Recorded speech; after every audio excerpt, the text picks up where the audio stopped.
Muy buenas tardes, querida familia de Sucat David. Shabbat Shalom. 6 días trabajarás y harás toda tu obra, mas en el séptimo es día consagrado a tu Señor. No habrá obra alguna, ni tú, ni tu esposa, ni tus hijos, ni tu siervo, ni aun el extranjero que habitase dentro de tus territorios. Porque en 6 días hizo el Señor los cielos y la tierra, mas en el séptimo, Shabbat, parar, detenerse, disfrutar todo aquello que Él nos ha entregado.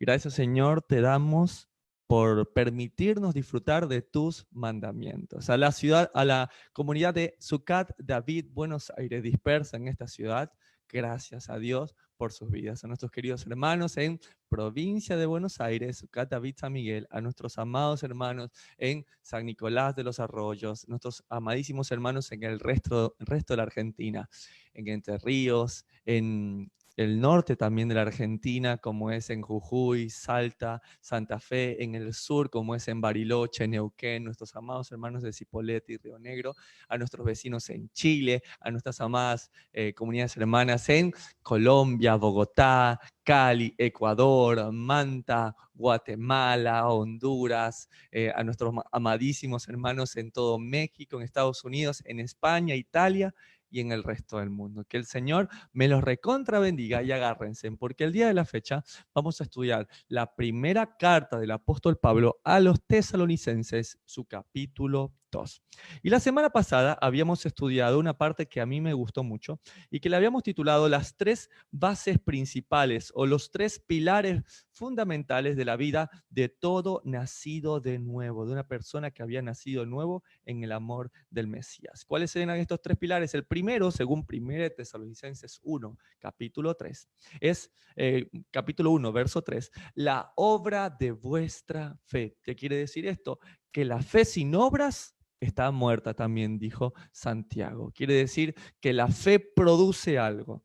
No es que algo que yo haga produce la fe. De hecho, lo único que produce fe es el oír y el oír la palabra de Dios. Pero la fe produce algo en respuesta a nuestra fe. ¿Sí? Así que esto es muy importante saberlo, porque cada uno de los que vienen con amor o venimos con amor delante de Dios con fe, eso produce en nosotros el querer como el hacer. ¿Cuáles son esas obras? Como lo dijo Pablo, somos hechos no por obras, no somos salvos, sino salvos para buenas obras que Él predestinó desde antes de la fundación del mundo. Son sus mandamientos, claro que sí. El segundo pilar fundamental era el trabajo de vuestro amor. Y mientras que en la obra de vuestra fe veíamos a Abraham, ¿sí?, que decía creer en el Señor y como su obra de su fe entrega a su propio hijo, en este caso, el trabajo de vuestro amor, tenemos al patriarca Jacob. Muchos dicen, no, es que el amor es un sentimiento. El amor también es trabajo. ¿Qué quiere decir esto? Miren cómo Jacob amó sí a Raquel, pero también trabajó 14 años para merecerla. Entonces también el amor requiere trabajo. El vivir en comunidad, el estar casado, el tener buen clima de trabajo en amor, requiere que nosotros nos esforcemos y creemos ese ambiente de amor con trabajo duro, con esfuerzo. ¿Está bien? Llevar después de 10 años de casado nuestro matrimonio con mi esposa adelante requiere no solamente en esta sensación que dan las catecolaminas, que dan estas hormonas dentro de nuestro cuerpo, sino el trabajo, ¿sí?, certero de un amor que está dispuesto a esforzarse. Y el último, que es la constancia en la esperanza. ¿En cuál esperanza? En la esperanza de la resurrección. La misma esperanza que tenía también nuestro patriarca Isaac al ser entregado en el altar. Entonces estas son las 3 bases fundamentales de nuestra vida. Número 1, la obra de nuestra fe. Nuestra fe, por tanto, está muerta si yo no la demuestro con obras.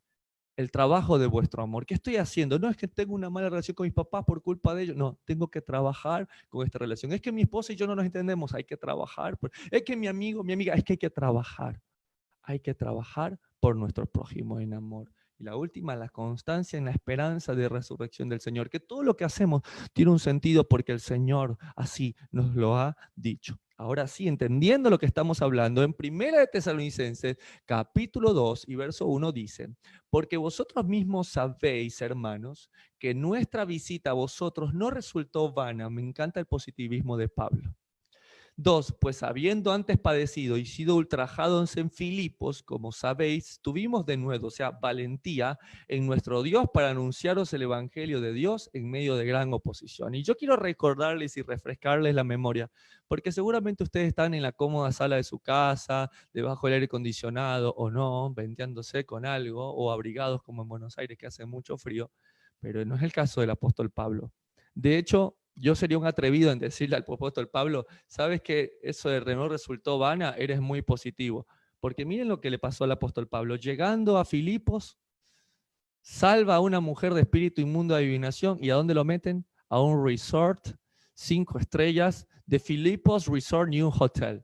¿Sí? Preso. Pablo preso, imagínate, Pablo y Silas preso, ¿sí? Con un cepo a las piernas, y allí está el apóstol Pablo. Dice que Pablo tiene un corazón tan grande y de verdad que tenemos que ser imitadores de Pablo como Pablo es imitador de Cristo, ¿no? Y en este momento imagínatelo a Pablo diciendo, no importa que estemos presos, no importa que nos den de comer bien, no importan las ratas que nos estén dando vueltas, hay que adorar al Señor. Y lo imagino a Pablo, ¿no? Milagroso, abres camino, cumples promesas, luz en tinieblas, mi Dios, así eres tú. Y de repente todos los presos, milagroso, abres camino, cumples promesas, luz en tinieblas, mi Dios, así eres tú. Y los cielos, así eres tú. Y sí, se empieza a temblar toda la cárcel. Así eres tú. Y se empieza a caer las puertas. Así eres tú. Así eres tú. Y dice que la cárcel se hace añicos viendo esto, que se escapan los presos. Dice que el carcelero de Filipos, miren lo que va a hacer, toma una daga porque sabe que lo van a matar si se escapan. Total, ya está jugada la moneda. Dice que él está dispuesto a morir como un soldado digno por algo que él creía. Y cuando está a punto de atravesarse su espada, Pablo le dice, ¡hey, hey, hey! ¡No nos vamos! Nadie se está yendo. No te mates. Imagínate al carcelero de Filipos diciendo, ¿qué? ¿Cómo no? Te hemos maltratado. Yo te he tratado mal todos estos días, Pablo. ¿Cómo no te vas a querer ir? No te quites la vida. Y es como, no entiendo por qué yo soy simplemente un soldado que te agobia. No, tú eres más que un soldado. Y en ese momento Pablo le habla de la palabra de Dios. Yo no sé si tú estás escuchando esto, pero es el momento tal vez más inusual para predicar la palabra de Dios. Alguien que te está oprimiendo, alguien que está en contra tuyo, ahora pasa una necesidad y lo que pudiera haber sido, por fin, mi Dios me hizo justicia, muérete, carcelero. Es Pablo diciendo, no me voy a ir de esta prisión, pero no te hagas daño. Imagínate, qué poco se tiene en cuenta Pablo como persona diciendo, no soy nadie. Por favor, no te mates. ¿Y qué hace Pablo? Dice que le predica la palabra y el carcelero de Filipos levanta a su familia en medio de la noche y le dicen, vengan porque la salvación de Dios ha llegado a la casa. Imagínate al carcelero de Filipos recibiendo la palabra y Pablo recién azotado, recién lastimado. Todavía caía un poquito de sangre ahí en la mesa. Decía, disculpen que les manche la casa. Qué corazón del apóstol Pablo. Y saliendo de allí, imagínate, forma la comunidad de Filipos. Yo creería que ahí ya es suficiente. Muchos dirían, ya me quiero ir a mi casa. ¿Qué hace el apóstol Pablo? Se va a la comunidad de tesalonicenses. Y en esa comunidad de tesalonicenses, ahí nomás, muy cerca de ahí, empieza a predicar la palabra. Y ni bien termina de predicar la palabra, ¿y qué le pasa? Lo vienen a perseguir con palos, con fuego. ¿Dónde están estos que alborotan? Y un tremendo problema. Jasón ahí los esconde. O sea, imagínate todo lo que pasa. Meten preso a Jasón, luego lo sacan de la cárcel. Y Pablo mira cómo habla de esta comunidad. No fue en vano, qué lindo verlos. ¿Qué tiene que hacer Pablo? Inclusive dice que de noche se los llevan a la otra comunidad, a Berea. Y ahí los de Berea, me encanta, porque dice Hechos 17, verso 11, que los de Berea, estos eran más nobles, eran más buenitos que los que estaban en Tesalónica. ¿Se acuerda que le hicieron tremendo problema? ¿Por qué? Pues recibieron la palabra con toda solicitud. Que Dios nos libre de no recibir a alguien cuando nos abra la Biblia. Y que Dios nos libre también de recibir a alguien que no nos abre la Biblia. que no nos ayuda a abrir nosotros la Biblia. Escudriñando cada día las Escrituras para ver si estas cosas eran así. Y me encantó esa foto. Me encanta esa foto de Pablo diciendo, mira, lo que yo te digo está acá, acá está escrito, mira, aquí en esta parte. Y este acto que Pablo le dice son más nobles, los felicito, me encantó, hoy en día se toma como un acto de rebeldía y de insolencia. Que un simple concurrente de un culto regular le diga a la persona que le enseñe, esto acá puede ser que sea de otra manera. No, no, no. Acá en esta congregación yo soy el líder y ustedes escuchan. Y doy gracias a Dios porque el mayor título que podamos tener, aquellos que amamos compartir la palabra de Dios, sea el que dijo el Mesías. Ninguno es vuestro maestro, ninguno es vuestro rabino, ninguno es vuestro padre. Ustedes todos son hermanos. Estoy feliz de ser un hermano y un compañero de estudio bíblico para ustedes. Verso 3 de 1 Tesalonicenses 2, porque nuestra exhortación no procedió de error, ni de impureza, ni fue por engaño. Recuerden, es el apóstol Pablo, no el hermano Lincoln de Buenos Aires. El apóstol Pablo, criado y enseñado a los pies del gran Gamaliel, hebreo de hebreos, circuncidado al 8º día, de la tribu de Benjamín, los pura sangre. Ese es el que les estaba enseñando. Y aún a pesar de eso, escudriñaban los de Berea y no se insultaba a Pablo. No decía, ¡ay, me están ofendiendo! Decía, ustedes son más nobles que los de Tesalónica. 4, sino que según fuimos aprobados por Dios para que se nos confiase el Evangelio, así hablamos, no como para agradar a los hombres, sino a Dios que prueba nuestros corazones. Y ahí está el apóstol Pablo, diciéndoles mucho, no, tu título, lo que haces, quién dijo, quién te nombró. Y Gálatas 1:1 dice, yo no soy enviado del Señor, un emisario, un shaliach, por mi voluntad, sino por la voluntad de Dios. A Pablo le pedían sus credenciales. A ver, ¿dónde estudiaste? A ver, ¿tú qué enseñas? ¿Que eres pastor? ¿Que eres evangelista? A ver, ¿dónde estudiaste? ¿Cuáles son tus credenciales? ¿En qué instituto bíblico? Eso nos enseña mucho del carácter que hay que tener, de que no importa lo que los hombres digan. Mientras Dios, como nos pasó en estos días, equipo de Generación Desafiante, mientras Dios nos apruebe, estamos bien. Mientras Dios sea el que nos guíe, las credenciales nos tienen que tener sin cuidados. Verso 5 de 1 Tesalonicenses 2, porque nunca, dice el apóstol Pablo, usamos de palabras lisonjeras, ¿sí? Esas palabras son palabras de, ay, qué lindo eres, ay, me encanta, ay, sí, lo que tú haces, ¿sí? Siempre de palabras adulantes, aduladoras. Como sabéis, ni encubrimos avaricia, Dios es testigo. Entonces esto es muy importante, querida familia. Esto de hablar verdad y de no usar palabras lisonjeras. ¿Y qué mejor ejemplo puedo darles si no es en la misma Torá? Y a mí me encantó este ejemplo. Dice que había un rey en Israel. Este rey estaba haciendo todo mal, pero sumamente mal, ¿sí? Entonces, ¿qué hizo el profeta Jeremías? Esto está en Jeremías capítulo 27, los que quieran lo pueden checar. Dice que el profeta se colocó esto. Esto que tiene aquí es un yugo que usan los animales, un yugo de madera que se lo ponen a un animal para trabajar, ¿sí? Por ejemplo, a un buey, ¿sí? Para arrastrar el arado. Y entra de esta manera el profeta Jeremías en Jeremías capítulo 27. Y dice que imagínate que entra así al rey y el rey lo queda mirando. ¿Qué pasa? ¿Qué pasa? ¿Por qué entras así? Y dice, así ha dicho el Señor. Uy, agárrate. Así ha dicho el Señor. ¿Sí? Con respecto a Nabucodonosor, con respecto a Babilonia, con respecto a todos los reinados que van a venir sobre ti, oh rey. ¿Sabes lo que va a pasar? Así te van a tener, como un esclavo, como un buey trabajando para ellos. ¿Por qué? Porque está escrito en Deuteronomio capítulo 28, cuando habla sobre las maldiciones, en el verso 30 en adelante, que una nación extranjera, lejana, vendrá como águila con sus alas y te llevará lejos. Y Babilonia es la marca del águila que vuela. Mientras él decía eso que está en la Torá, que está en los mandamientos, que está en Deuteronomio capítulo 28, dice que se aparece otro profeta. Y ese otro profeta, ¿sí? Que se llama Hananías, le saca ese yugo. Y mire cómo hace y ¡pum! Lo rompe al piso. Y le dice, oh gran rey, oh mi rey soberano, así ha dicho el Señor, que este falso profeta, que el Señor, así rompo, oh pueblo mío, porque gozoso estoy con ustedes, rompo sus yugos y los hago libres. Imagínate la cara del rey. ¿Y ahora a quién le creo?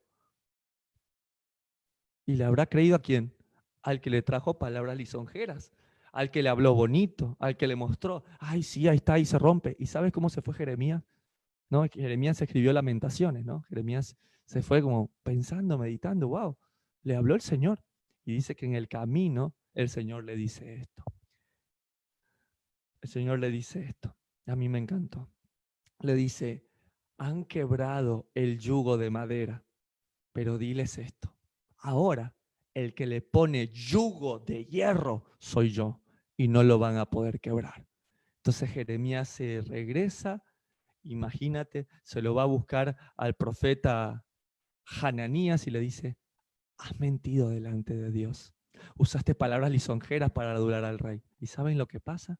Dice la palabra en Jeremías capítulo 27 en el verso final, que de ese año no pasó Hananías que murió por haber mentido delante del Señor. Jeremías, ¿qué hizo? Lo único que hizo fue decirle, rey, él ha puesto delante de ti la bendición y la maldición, Deuteronomio 28. Pero tú estás caminando por la maldición. Por tanto, el castigo ya está escrito. Vendrá una nación con sus alas y te va a llevar como su buey. Entonces, nunca faltan las palabras lisonjeras, porque a veces, no, es que hay que hablarle bonito a esta persona, porque si no la pierdo, y se nos va de la congregación, ¿sí? Y no, y en la congregación, esa persona es la que, yo escuché, tengo muchísimos años de haber pertenecido a ciertos tipos de congregaciones, que no se le hablaba al hombre de negocios, porque como era el hombre que aportaba, entonces se le hablaba bonito. Y a veces nos damos cuenta que todo es falsedades. Nada de palabras lisonjeras, es solo mostrar la palabra que hable a las personas. Verso 5, porque nunca usamos palabras lisonjeras, adulantes, como sabéis, ni encubrimos avaricia, dice acá.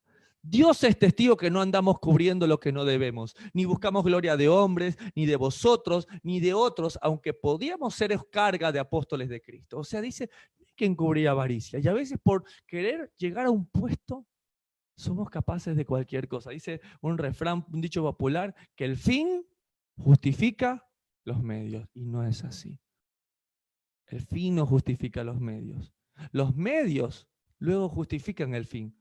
Si para ti una carrera fue sencilla porque hiciste lo que sea para graduarte, plata, deshonra, usaste todas tus artimañas para graduarte, luego el fin no va a ser tan glorioso como esperabas. Pero ¿sabes qué? Si después de que usaste los medios a tu alcance en honradez, en sufrimiento, en perseverancia, luego el fin, ¿sabes qué? Tiene un gusto precioso. Y a veces no podemos llegar a ciertos escalafones de la vida no pensando en las consecuencias de nuestras acciones. Y por eso quise traer un pequeño video para que me cuenten qué piensan acerca de estos momentos donde no debemos encubrir avaricia ni usar palabras lisonjeras para llegar un poco más lejos.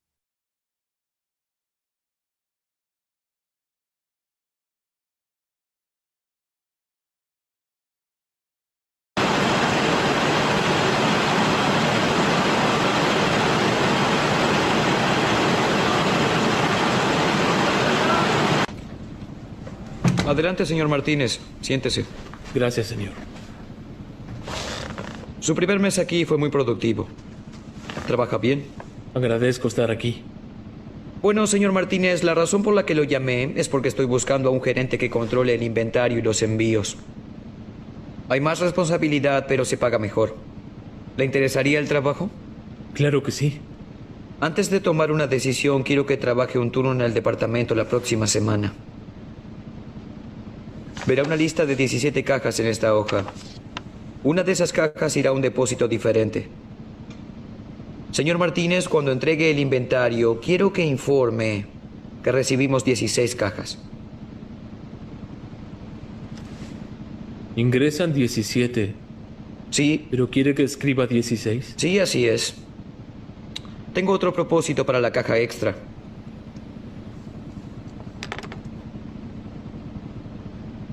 Pertenece a mi equipo, ¿sí? Porque no puedo usar a gente que no sea de mi equipo. Le diré algo. Piénselo esta noche y deme una respuesta mañana.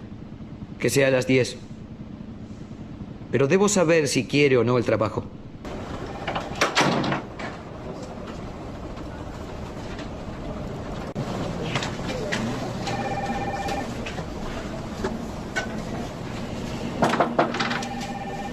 Buenos días, señor.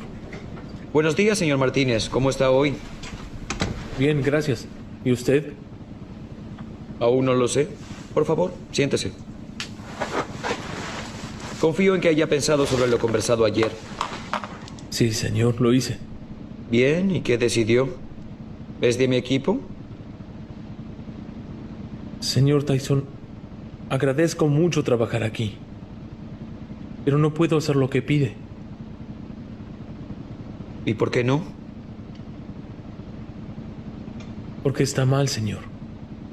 Y estaría deshonrando a Dios y a toda mi familia si lo hago.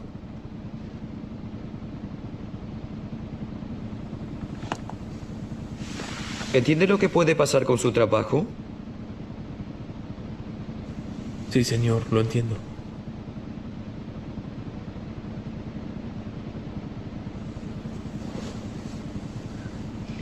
Javier, ¿puedo estrechar su mano? Acaba de darme la respuesta correcta. Busqué a alguien que maneje el inventario y los envíos y francamente usted era la última en mi lista. Pero necesito a alguien en quien confiar.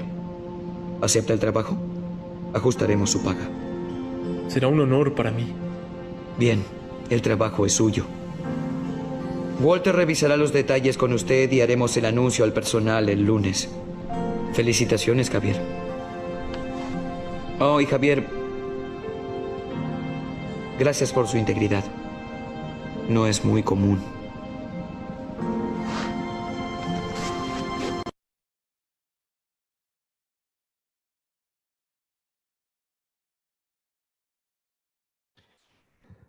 Hay algo inclusive que no sale en este video, en esta parte, que es la parte entre los 2 días, y a mí me impacta mucho. Dice que en la parte entre los 2 días, la mujer le dice, pero ¿qué hacemos? Pierdes el trabajo. Y me encanta porque en medio de la situación que le está tomando, sus hijos escuchan. Sus hijos están escuchando. ¿Y de qué le habría valido al hombre tener un mejor puesto pero haber perdido la autoridad delante de sus hijos? De que es válido cuando el fin es bueno que justifique los medios. Entonces, de igual manera, no encubrir avaricia, mantenernos íntegros. ¿Sabes por qué? Porque el Señor es merecedor de todo esto. En cambio, le dice el apóstol Pablo, antes fuimos tiernos entre vosotros, les dice. Mira, ¿sabes qué? Pudimos haber llegado con palabras lisonjeras, hablándole fábulas, otras cosas, y capaz que ustedes nos amaban y nos llenaban los bolsillos. Pero ¿sabes qué? Hemos venido sin credenciales, sin ningún tipo de adulación, sin ofreciéndoles cosas que no son, íntegros, pero tiernos entre vosotros, como la nodriza que cuida con ternura a sus propios hijos. Tan grande es nuestro afecto por vosotros que hubiéramos querido entregaros no solo el Evangelio de Dios, sino también nuestras propias vidas, porque habéis llegado a sernos muy queridos. Y quiero ponerles un examen, queridos estudiantes de la Escritura. Si bien aquí no hay ninguna referencia escrita, piensen dentro de ustedes, estudiantes de la palabra. ¿Qué referencia, aunque no escrita, está en la Biblia ahí, ustedes recuerdan del verso 7? Así que, ¿están listos para anotar su primera referencia bíblica de su autoría? No de la King James, no de la NTV, no de la LBLA. ¿Están listos? Perfecto. Antes fuimos tiernos entre vosotros como la nodriza que cuida con ternura a sus propios hijos. ¿Qué es una nodriza? Una mujer que cuida, ¿sí? Alguien que cuida a los hijos ajenos. Pero dice acá, como la nodriza que cuida con ternura a sus propios hijos. ¿Qué personaje bíblico cuidó como nodriza aún a su propio hijo? Piense. Muy bien, generación desafiante, excelente. Ela. Esa es la respuesta correcta. Anota tu primera referencia que no está escrita en la Biblia y ponle una gran E de Ela. ¿Sí? Claro que sí. El apóstol Pablo estaba hablando, aunque no se dieron cuenta en los de Biblia Sondervan, que se estaba hablando de una mujer que entregó a sus hijos en una etapa tan difícil. Esta mujer, sí, era Jocabet. Jocabet entrega a su hijo, imagínense, al río infestado de cocodrilos, en una pequeña canasta, en algo que comúnmente le llaman Moisés, de hecho, a la misma canasta. Y dice que cuando va, imagínate a esa mamá entregando con dolor y con llanto y con lágrimas a su hijo. No creo que haya un dolor tan desgarrador como ese. Y saber que en el peor de los casos su hijo se lo come un cocodrilo y en el mejor de los casos termina siendo hijo de otro. O sea, en cualquiera de las dos formas es muy doloroso. Dice que mientras va, Dios, claro que sí, guía a ese bebé en ese canasto. ¿Y quién lo recibe? Lo recibe la hija del faraón. Y al verlo, dice que hay un crush, se enamora de ese bebé, pero ¿saben qué empieza a pasar algo cuando ella lo tiene? Dice que el bebé no paraba de llorar. Ese Moisés era un libertador desde pequeño. No paraba de llorar. Entonces su hermana Miriam, o María, que lo iba mirando mientras iba, ¿sí? Mientras iba, dice que le dice a la hija del faraón, no se preocupe, yo conozco a una nodriza que va a poderlo cuidar. Y el niño, ¡guau, guau, guau, guau! Y ya los primeros 2 minutos era lindo. Luego de 2 minutos, se lo digo yo con 2 hijos pequeños, ya la cabeza te zumba. Entonces dice que corre, imagínate, y busca a su mamá y le dice, mamá, ¿qué pasa, niña? Le cuenta la historia, le dice, y busca una nodriza para Moisés. Y va, imagínate la mujer, ¿cómo iría esta mujer? Corriendo y llega a la presencia y dice, claro que sí, oh querida reina faraón, yo me encargo. Imagínate la cara de Jocabet que venía de llorar llanto y lágrimas amargas por no poder sostener a su hijo y ahora no solamente lo va a cuidar como propio, aunque es de ella, como su nodriza, sino que le van a pagar. Ahora lo van a becar a su hijo para que su propia madre lo cuide. Imagínate ahora, Egipto le va a pagar la educación a Moisés, Egipto le va a dar de comer y ¿quién lo va a cuidar y va a estar con él amaestrando y todo? Su propia madre. En esto estaba pensando el apóstol Pablo, como una nodriza que cuida a sus propios hijos. ¿Y sabes qué? Esa es nuestra labor. Nuestra labor no es de ser grandes líderes, ni tener grandes títulos y que ser conocidos como nuestra labor es esto, ser nodrizas, ¿sí? De amar a nuestros hermanos, de ser sus hermanos, de cuidarlos, de amarlos como un pastor cuida a las ovejas con amor. El pastor no es un título, es un método. Toda persona que ama y cuida a los demás es un pastor, no porque se haya graduado a un instituto bíblico, ni porque tenga un carnet de asociación a una denominación. Claro que no, tiene que ver con el amor y el cuidado. Pero otra forma también de llamarse es nodrizas. Uno cuidar a los demás hermanos como si fueran nuestros propios hijos. Y dijo el apóstol Pablo, capaz de dar hasta mi propia vida por ustedes. Verso 9 de 1 Tesalonicenses 2. Porque os acordáis, hermanos, de nuestro trabajo y fatiga, como trabajando de noche y de día, para no ser gravosos a ninguno de vosotros. Os predicamos el Evangelio de Dios. Vosotros sois testigos, y Dios también, de cuán santa, justa e irreprensiblemente nos comportamos con vosotros los creyentes. Y esta parte a mí me encanta, chicos. Dice que Él trabaja de noche y de día para no ser gravosos. Pablo, sin lugar a dudas, tenía derecho a ser parte de una ofrenda o de recibir una contribución. Pero ¿sabes qué? Eran comunidades nuevas y él no quería ser gravoso. Entonces, ¿qué hacía el apóstol Pablo? Sí, se trabajaba y se esforzaba. Jesús dijo que el obrero es digno de su salario. Sí, pero mira lo que hacía el apóstol Pablo. El apóstol Pablo trabajaba haciendo tiendas. ¿Sí? De hecho, cuando llega muchas enfermedades que tiene después, es lo que más le duele. Porque estas manos me han servido para trabajar, dijo el apóstol Pablo. Y hacía tiendas de esta manera. Imagínate el apóstol Pablo. Imagínatelo diciendo, enseñando a los hermanos de día y de noche, toda la madrugada trabajando. ¿Para qué? Para hacer tiendas, para venderlas, para no ser gravosos con la comunidad, para poder pagarse sus cosas. ¡Wow! ¡Qué vida entregada totalmente al apóstol Pablo! ¿Y sabes qué? Yo nunca me llegaría a comparar al apóstol Pablo en ese aspecto, ¿sí? Pero sí puedo ver y realmente honrar la vida de alguien que la he visto que se ha esforzado mucho y es mi esposa. O es la esposa que acompaña a tantos líderes, a tantas personas que aman al pueblo de Dios. Yo cuando conocí a mi esposa, hace 10 años, la conocí y le dije, mira, Tú eres médica, yo también, vamos a estudiar juntos y sabes que yo sé que va a ser difícil, vamos a irnos a otro país, vamos a hacer una especialidad, yo voy a ser pediatra, tu cardióloga y luego de eso vamos a tener mucho tiempo para nosotros. Y sabes que después de esto, de estudiar, de tanto esfuerzo, cuando pensamos que teníamos más tiempo para nosotros, llegaron nuestras dos bendiciones, Isaac y Dulce. Hijo, el día que veas este video, quiero decirte que te amo mucho y a ti también, querida hija. Y sabes que nuestro mundo se volvió de cabeza y mi esposa dijo, no importa, cuando ya crezcan un poquito más, vamos a tener más tiempo todavía para nosotros. Y sabes qué, Dios quiso bendecirnos como nodrizas de hijos propios. Y nos hizo parte de una hermosa comunidad. Y dijimos, bueno, no importa, cuando ya el Señor levante más personas, vamos a tener más tiempo. Y quiero decirte, querida esposa, que tu labor es increíble. ¿Qué queda para la esposa de un hombre que está no solamente trabajando y haciendo tantas cosas? ¿Qué queda de tiempo para ella? Y quiero honrar tu vida, porque jamás has puesto una mala cara, jamás has dicho nada, sino que ves que llego del hospital y aún así empezamos a enseñar, a estudiar las palabras, a hacer los audios, los videos, y ahí estás tú con los niños y pendientes, y cuando ves que me balanceo en la silla, vas y me traes un café. Gracias a Dios por tu vida, querida esposa, querida Amaro.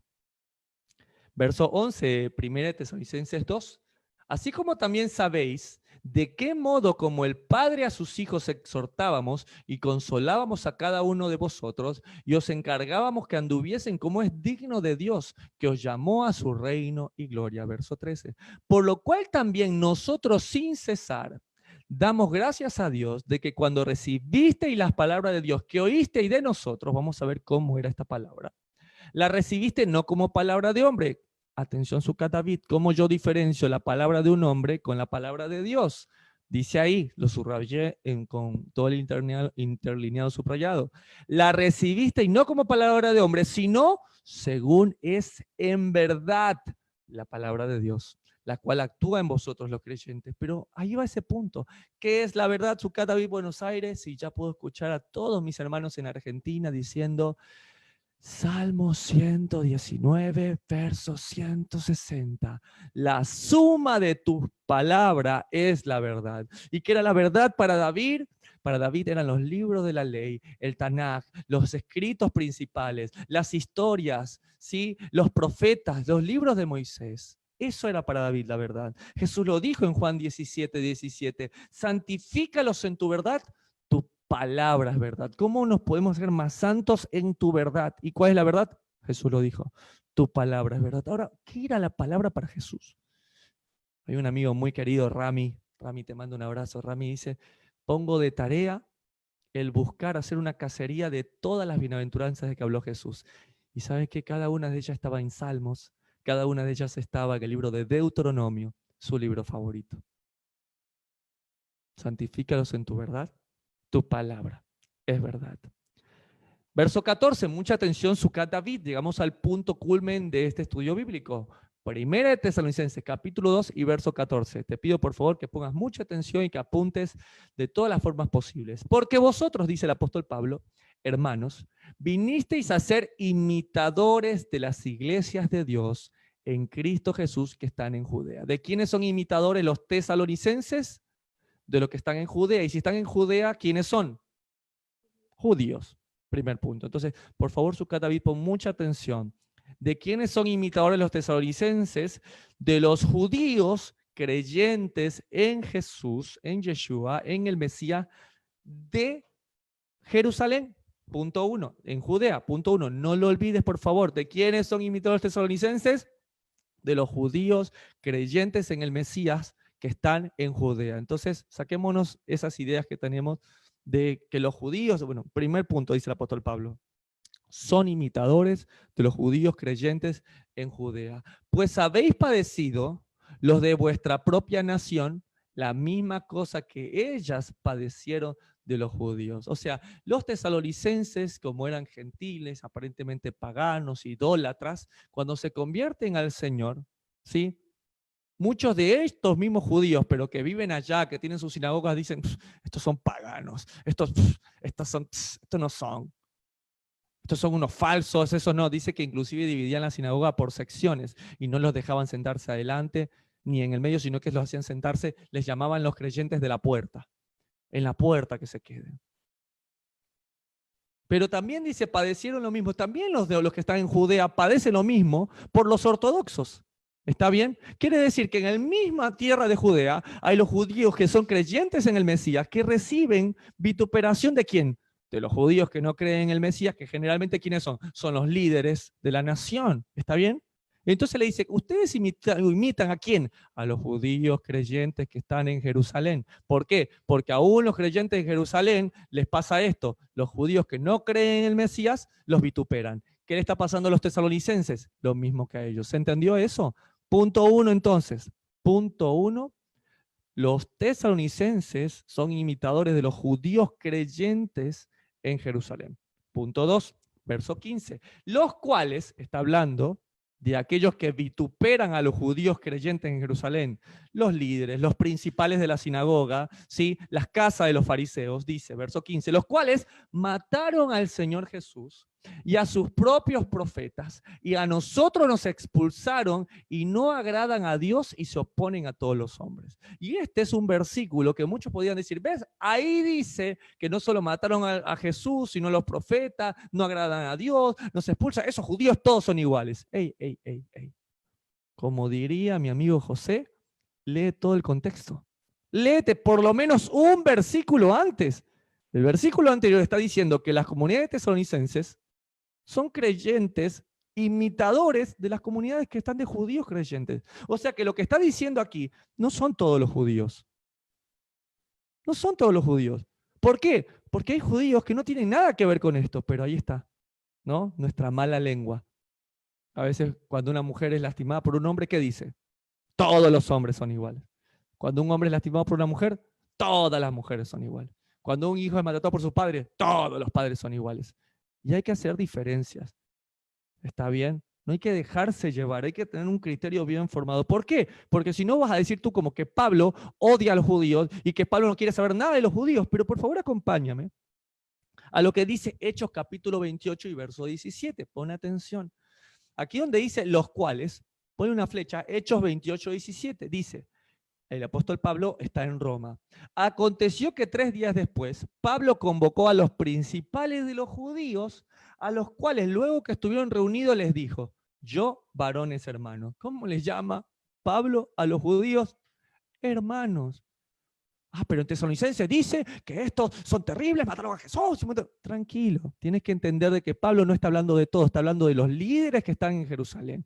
Y no todos. Escucha, yo, varones hermanos, no habiendo hecho nada contra el pueblo, ni contra las costumbres de nuestros padres. Mira, Pablo inclusive, había muchos aspectos de la halajá oral, de las leyes de los rabinos que todavía guardaba el apóstol Pablo. ¿Está bien? He sido entregado preso desde Jerusalén en manos de los romanos, los cuales habiéndome examinado, me querían soltar, por no haber en mí ninguna causa de muerte, verso 19. Pero oponiéndose los judíos, o sea, ¿qué judíos? Los líderes de la nación de Jerusalén. ¿Por qué? Porque estos también eran judíos y estaban en Roma. ¿Se entiende? No está generalizando Pablo. Nuestra mente sí cree que está haciendo eso. Pero a estos judíos no le va a decir, es que ustedes, no, si nosotros no tuvimos nada que ver, Pablo. Me vi obligado a apelar a César, no porque tenga de qué acusar a mi nación. O sea, Pablo no acusa a la tierra de Israel. Es que los judíos que viven en Israel, no. Solamente a una pequeña parte que estaban en contra del Mesías, que lo entregaron, que lo condenaron. ¿Está bien? Pongan mucha atención en esto, porque si no torcemos a Pablo, y Pedro dice en 2 de Pedro capítulo 3 y verso 16, las epístolas, las cartas de Pablo son difíciles de entender, que los indoctos, los que no estudian, y los inconstantes, los que les gusta leer 2 versiculitos y no leen el capítulo, tuercen para su propia perdición. Verso 20. Así que por esta causa os he llamado para veros y hablaros, porque por la esperanza de Israel estoy sujeto con esta cadena. 21. Entonces ellos le dijeron, nosotros, mira lo que dijeron los judíos, ni hemos recibido de Judea cartas acerca de ti, ni ha venido alguno de los hermanos que haya denunciado o hablado algún mal de ti. Pablo, no tenemos idea de lo que estás hablando. Imagínate un creyente de este siglo encontrándose a los judíos en Roma. Ustedes mataron a Jesús, encerraron a Pablo. Y diciendo, nosotros no tenemos idea. Hemos vivido en Roma, hello, no hemos ido en Jerusalén como hace un año. ¿Cómo nos acusa de matar a un, ¿cómo se llamaba? Yeshua, Jesús. Está bien, está todo bien lo que me dice, pero yo no lo maté. No tengo nada que ver, yo vivo en Roma. ¿Se entiende esto? Porque si no, sacamos todo de contexto. Entonces, que quede claro que no todos los judíos, no todos, aquí mismo Pablo le dice varones, hermanos, y él dice nosotros no sabíamos nada. Entonces bajemos ese tono acusador del dedo de los judíos. No tiene nada que ver esto. Volvamos entonces, porque vosotros, hermanos, viniste a ser imitadores de la iglesia de Dios que están en Judea. Tesalonicenses, punto 1, son imitadores de los judíos creyentes en Judea. Punto 2, dice, los cuales mataron. ¿Cuáles? ¿Quiénes fueron los que condenaron al Señor Jesús? Y a sus propios profetas, y a nosotros nos expulsaron, y no agradan a Dios y se ponen a todos los hombres, todos los judíos. No, ya mostramos que hay judíos en Roma, que hay judíos en todas partes, que aún hay judíos en Jerusalén que eran creyentes. ¿Está bien? Verso 16, impidiéndonos hablar a los gentiles para que estos se salven, así colman ellos. ¿Quiénes son ellos? ¿Todos los judíos? No. ¿La nación de Israel? No. Solo los principales líderes no creyentes en Jesús. Colman ellos siempre la medida de su pecado, pues vino sobre ellos la ira hasta el extremo. Entonces, usar estos dos versículos para decir, los judíos mataron a Jesús y los judíos, todos ellos son iguales, es un error. ¿Y saben qué? ¿Quieren que les abra mi corazón? Cuando yo estudiaba esto, yo decía, wow, aquí, si bien hay errores de traducción y todo eso, aquí es la oportunidad perfecta para que comentarios bíblicos cristianos antisemitas hagan pedazo al pueblo de Dios. Y una vez más, me he quedado absorto. Por favor, acompáñenme a leer los comentarios bíblicos, dos de mis favoritos. Uno, que les voy a mostrar aquí, es de la Biblia, del diario Vivir, un comentario cristiano. Me gusta mucho. Mire lo que piensan acerca de esto, de que Jesús mató al Mesías, que fue matado por los judíos y todo esto, y que son... Mire lo que dice aquí, verso 14. Cuando Pablo se refería a los judíos, está hablando de ciertos judíos. Mira, aquí está. De ciertos judíos. Se oponía a su predicación del evangelio, no a todos los judíos. ¿Ves? No todos los judíos. Es verdad que Apocalipsis dicen que hay algunos que son, como dice su nombre, alabanza a Dios, y otra, sinagoga de Satanás. Pero no todos los judíos. Muchos de los convertidos de Pablo, miren lo que dice acá, eran judíos. Por favor, esto es increíble lo que está diciendo. ¿Dónde está esto? En Corintios 11:22. Dice que eran judíos. Aquí lo está diciendo, me encanta porque este es un comentario cristiano. Verso 15 y 16.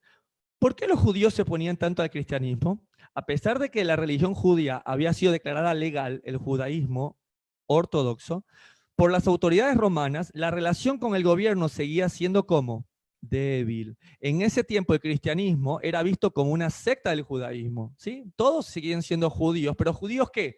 Creyentes en Cristo, en el Mesías. Nunca fue la idea del Señor separar esto.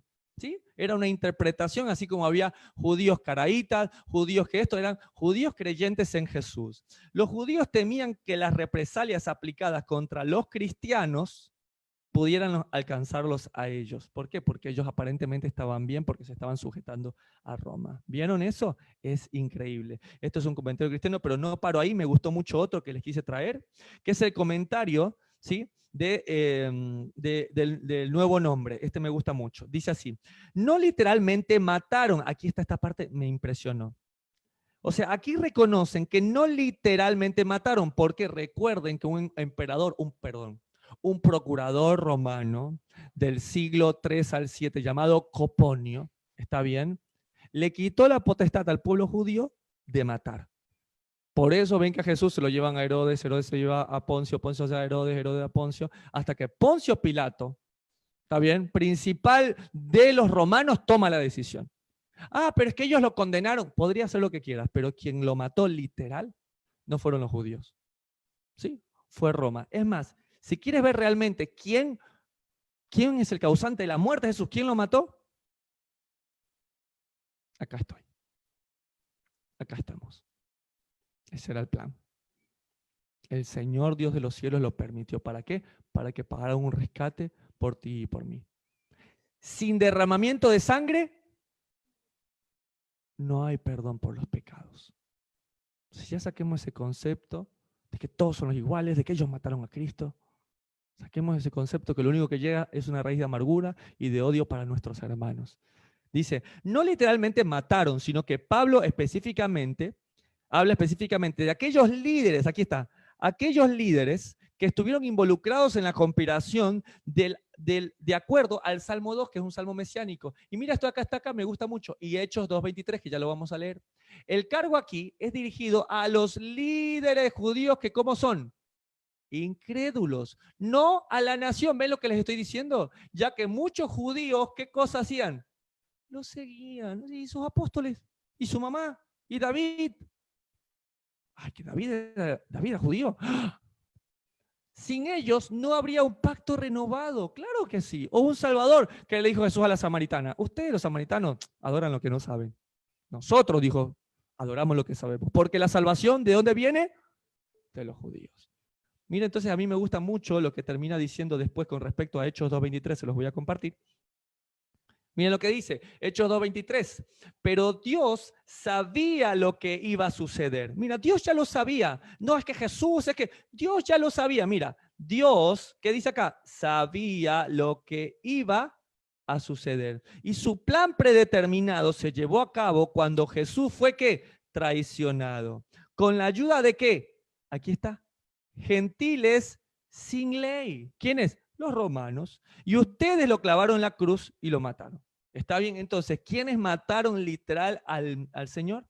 Fueron los romanos, sí, es verdad, pero todo ese juicio de los judíos, no de los judíos, solo de una parte. Y esa parte Dios la permitió. ¿Por qué? Porque dice aquí que fue un plan predeterminado por Dios. ¿Está bien?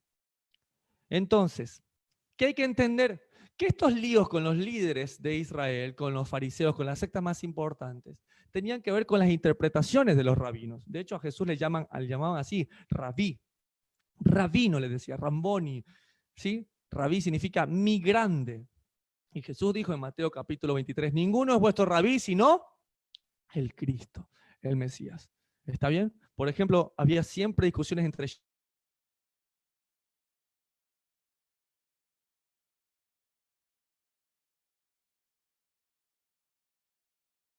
dale carta de divorcio. Y él decía, no, si no es por causa de fornicación, no te separes de ella. Y cuando le preguntan al Mesías, responde igual que Gilel. Y también dice principio de la primera mención. Si no es por causa de fornicación, no te separes de ella. Pero, en el principio no era así. Eso lo hizo Moisés por la dureza de vuestros corazones. En el principio Dios creó al hombre y a la mujer. ¿Y los hizo cuántas carnes? Una sola carne. Una sola carne. Y lo que Dios unió, no lo separe el hombre. ¿Está bien? Además, les voy a dar un ejemplo práctico. ¿Cuántos de ustedes han leído Marcos capítulo 2 y verso 27? Y dice, también les dijo, el día de reposo fue hecho por causa del hombre y no el hombre por causa del día de reposo. Por tanto, el Hijo del Hombre es Señor aún del día de reposo. Esto lo hemos leído muchas veces. Pero ¿alguien me puede decir de dónde sacó el Señor? También les dijo, el día de reposo fue hecho por causa del hombre y no el hombre por causa del día de reposo. ¿Quién me puede decir de quién está hablando? Porque en la Torá no está. Jesús está citando algo que no está en la Torá, sino que lo dijo un hombre. Y miren qué hombre lo dijo, esto tan hermoso. Gilel. Como dirá mi hijo, ¿sí? Gilel lo hizo. ¿Está bien? ¿Qué quiere decir? Que en ningún momento hay que tener esa idea, no, es que esos fariseos, o sea, Jesús decía frases que mismo Gilel había dicho, que estuvo muy de acuerdo. Entonces la halajá, la interpretación de ese tiempo estaba dada por Shammai, que era súper estricto y súper duro. De hecho, hay una escultura que me gusta mucho, que se habla en Israel. Tú en Israel le preguntas sobre un hombre puesto en pie y automáticamente la gente sabe de lo que se habla. Y es de estos dos. Dice que una vez fue un hombre y se acercó a Shammai y le dijo, Shammai, así como estoy ahora, le doy gracias a mi querido Diego, que es el modelo oficial de Generación Desafiante. Shammai, resúmeme toda la ley. Yo quiero saber la ley, quiero saber acerca de convertirme, convertirme a Dios. Resume todos los pasos que yo tengo que hacer para convertirme a Dios. Antes de que me caiga, mientras me mantengo en un solo pie haciendo equilibrio. Dice que Shammai se enojó. ¿Qué te pasa? ¿Cómo vas a creer? Eres un insolente que vienes a quitarme mi tiempo. Esto requiere más que eso. Y lo mandó a volar. Mientras que, ¿qué hizo Gilel? Gilel, mientras veía que se tambaleaba, solamente dijo, no hagas a otro lo que no te gusta que te hagan a ti. Wow, wow, wow, wow. Eso lo decía mi mamita. Eso lo decía mi abuelita. Bueno, eso lo decía Gilel. ¿Sí? No hagas a otro lo que no te gusta que hagan a ti. Y haz con otro lo que te gustaría que te hagan a ti. En eso se resume todo. Wow. ¿Ves? ¿Ves que hay muchas cosas que tú has incluido en tu vida y no sabías que siquiera eran de Gilel? Muchas gracias a Diego por haberme ayudado como modelo. Entonces, olvidarnos de que Jesús era judío, olvidarnos de que sus apóstoles en gran mayoría eran judíos. Uno inclusive era levita, era leví. Que su mamá, que su papá era judío. Que Pablo es de Judá, aunque es de la tribu de Benjamín, pero también se considera judío. O sea, todos ellos, judíos. Imagínense. Timoteo, de madre, también judía.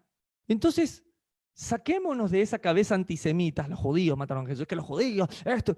No eran todos. Si odias al pueblo judío, quiero decirte algo. Estás odiando a tu Salvador. Porque sabes que Él no es el león de la tribu de los gentiles. Él es el león de la tribu de Judá. Verso 17, Tesalonicenses 2. Pero nosotros, hermanos, separados de vosotros, por un poco de tiempo, dice el apóstol Pablo, de vista, pero no de corazón, tanto más procuramos con mucho deseo ver nuestro rostro. Perdón que me tome esta palabra de Pablo, pero querida comunidad de Sucata y Buenos Aires, en esta cuarentena, estas son las palabras que le quiero dedicar. Hashtag celoscopio de Pablo. Quiero decirles, querida comunidad, quiero decirle a todos mis amados hermanos, a la familia Benicio, a los Goodwell, a mis queridos hermanos de Sucata Vid, Buenos Aires, quiero decirle a Diego, a José, a Nati, o sea, a toda esta gente que amo, quiero decirle a Joseph, a Abril, a Dani, quiero decirle a Abigail, quiero decirle a toda mi familia, a él, a mis hermanos en la fe, Sucata Vid, Manta, todas las comunidades alrededor del mundo. Quiero decirles esto. Primera Tesalonicenses 2, capítulo 17. Pero nosotros, hermanos de Sucata Vid, separados de vosotros por un poco de tiempo, de vista, pero no de corazón, tanto más procuramos con mucho deseo veros vuestros rostros, darles un abrazo y volverles a tocar nuevamente. Verso 18, por lo cual quisimos ir a vosotros, yo Pablo, ciertamente, una y otra vez, pero Satanás nos estorbó. ¿Y sabes qué? ¿Sabes qué? Te digo algo, es tremendo esto. Pablo no paraba, chicos, pónganme en atención. Pónganme en atención un momento. Ustedes necesitamos entender algo muy importante. Pablo no para. ¿Sí? Pablo no para. Pablo va, viene, se sube a un barco, listo. ¿No quieres venir conmigo, Bernabé y Juan Marcos? No importa. Trepa, Timoteo, sube, Silas. Vamos, viene. Después dice que los deja. Ustedes quédense, yo voy. Pablo era imparable. Pablo era imparable. ¿Sí? ¿Sabes qué? Escuchen bien, tomen con mucha pinza lo que les voy a decir. Pero aún el mismo Satanás no hace lo que él quiere. Dice la palabra en Isaías 45 que él crea la adversidad y crea la solución. Que él crea la luz y las tinieblas también. ¿Está bien? Escuchen bien lo que voy a decir, no lo malentiendan. Pero aún Satanás mismo, ¿sí?, termina siendo un siervo del Señor. ¿Sí? Un empleado de él. ¿Está bien? ¿Por qué? Miren lo que va a pasar. Si no fuese por Satanás, las mejores cosas a veces no habrían salido. Por ejemplo, voy a poner un ejemplo, Job. ¿Sí? Dios le permite a Satanás que obre en Job, pero no toque su vida, dice. Sin embargo, ¿cómo termina esto? Al comando de Dios, todas las cosas nos ayudan a bien. Y Job termina diciendo, de oídas te había oído, más mis ojos te ven. ¿En qué momento aparentemente Satanás estorbó a Pablo? ¿Se acuerdan en qué momento Pablo lo dijo? Este aguijón en la carne, este emisario de Satanás, ¿sí?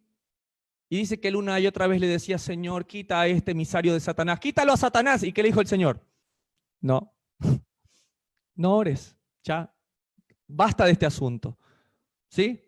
Bástate en mi gracia porque mi poder se perfecciona ¿en qué? En tu habilidad. Bendito sea el Señor que hizo esto. ¿Sabes por qué? Porque si no, Pablo no para. Y si no para, ¿qué no hace? Se sienta. Y si no se sienta, ¿qué no busca? Papel y pluma. Y si no hace papel y pluma, ¿qué no podía enviar? Cartas. O sea, gracias a ese aguijón en la carne, Pablo tiene que sentarse y ahora tenemos todo esto precioso. Si no fuera por el aguijón en la carne, sí, muchos dicen que específicamente la palabra tiene que ver con una enfermedad. Y me gusta una parte que dice, mirad con qué grandes letras les escribo. ¿Sí? Eso tiene que ver, yo asumo que era una enfermedad de la vista, que le costaba mucho a Pablo ya ver, y de hecho le dificultaba su trabajo, porque él surcía y cosía tiendas. Entonces eso dificultaba aún su trabajo. Pero el punto, sea o no sea este tipo de enfermedad, es que lo detuvo a Pablo, y lo detuvo para meditar, para enseñar. Entonces, a veces aún ese diablo que nos estorba, Dios lo está usando, y Dios sabe que todo nos ayuda para bien. Miren este caso. Lo meten preso a Pablo, todos dirían, uy, qué terrible que es. Pablo dice, no. Yo diría, gracias a Dios, Señor, te doy las gracias. Voy a orar. Señor, gracias por haber metido preso al apóstol Pablo, Señor. Yo sé que lo metiste preso unos cuantos años, y bueno, si hubieran sido unos 10 años, hubiera sido mejor, Señor. ¿Por qué? Porque si no, no hubiera escrito cartas. O sea, si Pablo siguiera viajando, ¿cuándo se iba a dar tiempo para escribir? ¿Cuándo se hubiera dado tiempo para enseñarle a Timoteo? ¿Cuándo se hubiera dado tiempo para transformar a toda la guardia personal del César, de Nerón? ¿Cuándo hubiera hecho eso? Nunca.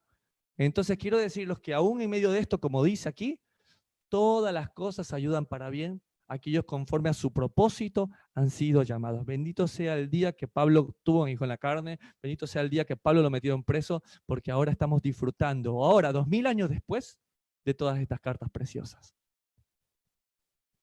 Verso 19, 1 de Tesalonicenses 2. ¿Por qué? ¿Cuál es nuestra esperanza, o gozo, o corona de que me gloríe? ¿No lo sois vosotros delante de vuestro Señor Jesucristo en su venida? Vosotros sois nuestra gloria y gozo. Y aquí está la razón del título de este estudio bíblico. ¿Son puros tus motivos o mis motivos, nuestras motivaciones para servir a Dios? ¿Qué es lo que nos está motivando? Porque sabes que todo es pasajero. Dice el apóstol Pablo, ¿en qué me voy a gloriar? Sino en ustedes que son mi gloria. ¿Sabes por qué? Porque mira, tu iPhone, bueno, yo no tengo iPhone, algún día me compro un iPhone, pero el iPhone o el celular anda cambiando. Yo no tengo un iPhone. ¿iPhone cuánto va ahora? iPhone 10 creo, ¿no? O iPhone 11. Por ejemplo, yo estoy esperando que salga el iPhone 12 para que baje de precio el 11 y así poderme comprar el 10 o el 9 recién. ¿Por qué? Porque todo cambia. Si tu gloria es tu celular, ¿sabes qué? Todos los días cambia. Yo me acuerdo hace algún tiempo que por fin me pude comprar un Samsung, me parece que fue el 8, que por fin me lo pude comprar. Yo estaba feliz, me compré el Samsung 8, porque necesito mucha memoria para el hospital, para otras cosas. Y cuando por fin me lo compro, el día que me lo compro, ¡pum!, salió el Samsung 9. Y yo me dije, ay, por eso bajó de precio y me lo pude comprar. Pero lo que digo, querida familia, es que todo esto es pasajero. El auto que tienes, que te sientes tan orgulloso, ¿sabes que cada año se desprecia más? Cada año pasa el kilometraje y cada vez se desprecia menos. No es que lo puedes guardar y después de 10 años vale más. No, vale menos. Se desprecia todas tus pertenencias, todas mis pertenencias, hasta un auto, se desprecian. ¿Y sabes qué? También los títulos. Sin lugar a dudas, para mí fue una alegría tan grande, y ahora que ya estoy culminando mi especialidad en pediatría, fue como, wow, entré a este hospital y es increíble, y todos estos años de preparación. ¿Sabes qué es? Nada. ¿Por qué? Porque ustedes saben cómo es la medicina, cómo es la tecnología, y todos los días hay algo nuevo. Hace un año, no sé, tal cosa estaba mal, ahora está bien. Hace un año, tal cosa está bien, ahora está mal. Tanto tiempo dedicado en la medicina, tanto tiempo dedicado en esta ciencia, que al final va a terminar cambiando. O sea que aún este título, para mí, es pasajero. Pero ¿sabes qué? No estoy diciendo con esto que no estudies. Con esto no estoy diciendo que no te dediques. Lo que estoy diciendo es que usa esa posición que Dios te ha dado para bendición. ¿Sí? Que uses eso que Dios te ha dado para que realmente sea de bendición. Yo aquí estoy en el hospital con mi paciente, que le digo a mi paciente favorita, nuestra querida Male. ¿Sí? En este momento Male estaba atravesando una enfermedad, un cáncer, un tumor que la estaba acechando, ¿sí? Y fue una oportunidad increíble donde nos hicimos amigos, donde nuestro amor, nuestro cariño creció, y donde ella pudo aceptar la palabra y pudo aceptar al Mesías de Israel. Y ahora su familia totalmente convertida al Señor, siendo parte de esta comunidad. Entonces está buenísimo ser médico, sí, pero no por el título, sino por lo que pueda servir. Eso es lo único que realmente debe quedar. Porque ¿sabes qué? Solo las personas son lo que cuentan. ¿Sabes qué? Solo las personas, solamente tu familia es lo que cuenta. ¿Sí? Si este mensaje, si esta predicación no es capaz de acercarte a los que más aman, pero es que mi papá hace esto, mi mamá hace lo otro, ámales, dice Apocalipsis, primero nos amó y luego nos lavó. Primero ama y luego el Señor se encarga de lavar, porque esta es nuestra gloria, nuestra familia. ¿Y saben qué? Yo tuve una familia que Dios me dio, pero también esta familia que Dios también me permitió elegir. Y esta familia es Sucat David. Y yo le doy gracias a Dios por cada uno de ustedes, mis hermanos, que Dios me ha permitido, porque ¿saben qué? Esa es nuestra gloria.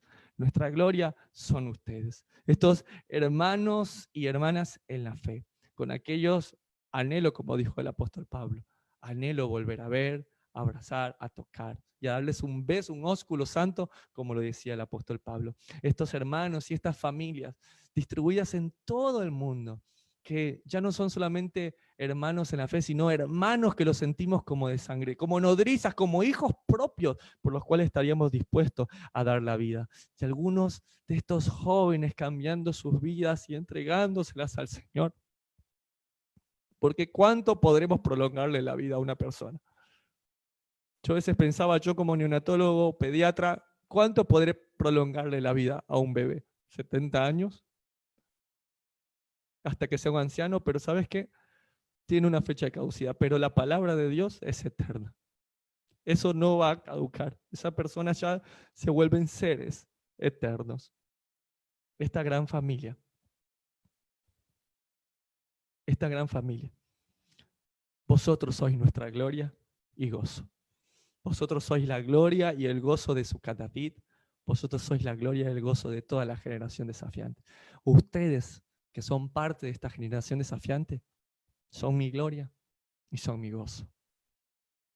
Amén, amén, amén. Señor, quiero darte las gracias por esta comunidad. Señor, gracias por tu comunidad, gracias por tus hijos, gracias por tus ovejas, Señor. Gracias, Padre. Señor, gracias por usarnos y usarme simplemente para llevar tu palabra, Señor. Pero somos tuyos, Señor, somos ovejas de tu prado. Tú eres nuestro pastor, nuestro maestro, nuestro rabino. Gracias, Señor, por tanto amor derramado por nosotros. Amén, amén, amén. Bueno, hemos terminado el segundo capítulo de Primera de Tesalonicenses. ¿Sí? Nos vemos la próxima semana para estudiar el capítulo 3 de esta hermosa carta. Que el Señor me los recontra bendiga. Shabbat, Shabbat Shalom.